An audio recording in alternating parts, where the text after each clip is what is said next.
Welcome back to our Chemistry SPF channel.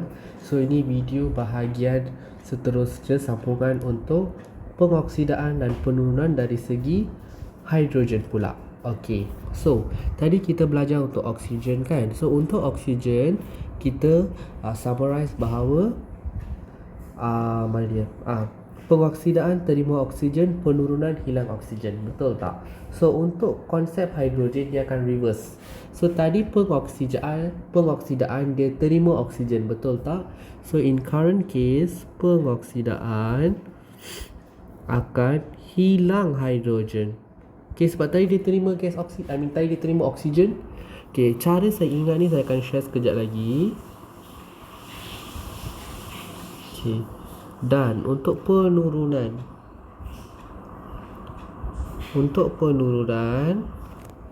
kita akan tambah hidrogen.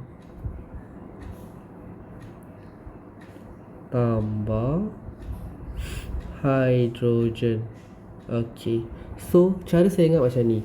Okay, kalau untuk pengoksidaan dia terima, untuk hidrogen dia akan hilang. So saya ingat satu je. So saya suka ingat yang pengoksidaan punya sebab senang. So kalau pengoksidaan dia terima oksigen, dia hilang hidrogen. Untuk penurunan dia vice versa lah. Saya ingat macam tu je. Okay, that's the simplest concept lah yang I boleh cerita kepada you. So bahan tindak balas mengalami kehilangan hidrogen, bahan tindak balas mengalami penambahan hidrogen. Settle. Okay, and then yang bawah ini. Okay, yang bawah ini. Okay, H2S tambah Cl2 menghasilkan S dan juga 2HCl. Okay, so I copy back. H2S tambah Cl2 menghasilkan S dan juga 2HCl. Okay, so seperti biasa cari dia punya matching pair dululah. Okay, so you boleh kata you combine yang ini dengan yang ni dan juga yang ni dengan yang ni. Okay, somehow it's correct. Tapi ada certain student dia akan buat macam ni. Dia akan combine yang ni dengan yang ni. Reason dia ni pun hydrogen, ni pun hydrogen. Then dia cuba combine yang ni, and tak jadi. Kenapa? Sini ada chlorine, sini ada sulfur, tak ada yang sama. So wrong. Tu tak boleh tahu. Dia kena ada at least satu yang sama. So in that case kita kena combine yang ini dengan yang ini, yang ini dengan yang ini. Nampak tak? Okay, so that's how the thing goes. Okay, hydrogen sulfida menjadi sulfur, chlorine menjadi hydrochloric. That's how the concept goes. So yang ini H2S menjadi S. So sini ada hydrogen, sini tak ada hydrogen. So to summarize, okay, saya letak satu lah, then saya letak dua. So satu ini dia kehilangan hydrogen.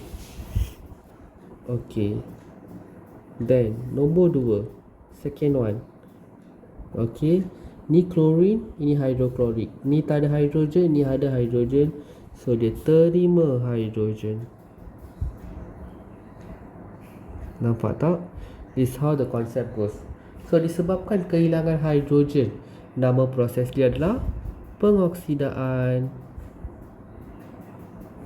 Then yang bawah, dia terima hydrogen, which is nombor 2 ni, dia terima hydrogen. So nama proses dia penurunan. Settle lah. Okay, then sekarang kita identify dulu agent dia seperti biasa. Okay, so saya guna warna ni lah, a bit darker. So agent pengoksidaan dan juga agent penurunan. Konsep agent ni sama je untuk mana-mana redox pun.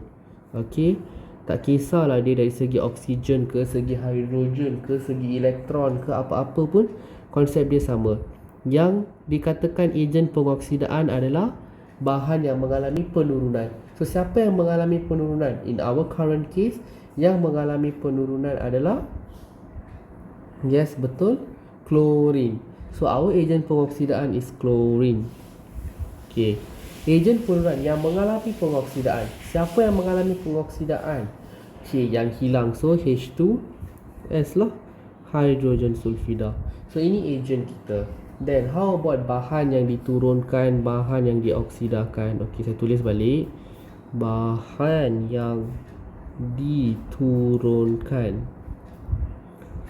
And lagi satu, bahan yang dioksidakan. Okay. So, bahan yang diturunkan, adakah dia bermaksud ejen penurunan? No. Ejen dengan bahan adalah dua benda yang berbeza ya. Kalau yang mana start dengan ejen-ejen, dia yang kontradik tu. Kalau ejen pengoksidaan mengalami penurunan, ejen penurunan mengalami pengoksidaan. Tu settle. Kalau bahan-bahan maksudnya dia yang mengalami proses itu dengan betul. So, bahan yang diturunkan tu kiranya yang mengalami penurunan. Yang mengalami penurunan adalah yang terima hidrogen. So, in our case adalah klorin. Bahan yang mengalami pengoksidaan. So, yang mengalami pengoksidaan adalah hilang hidrogen. Yang hilang hidrogen adalah H2S. So, settle lah. This is how our jawapan looks like. Senang, very simple. So, you have to identify betul-betul you boleh buat. Okay. So, saya rasa my notes are very easy. Saya tak nak peningkan kepala you. So, saya akan jumpa you in next video dengan latihan berkaitan hydrogen ini. So, that's it. Thank you and bye.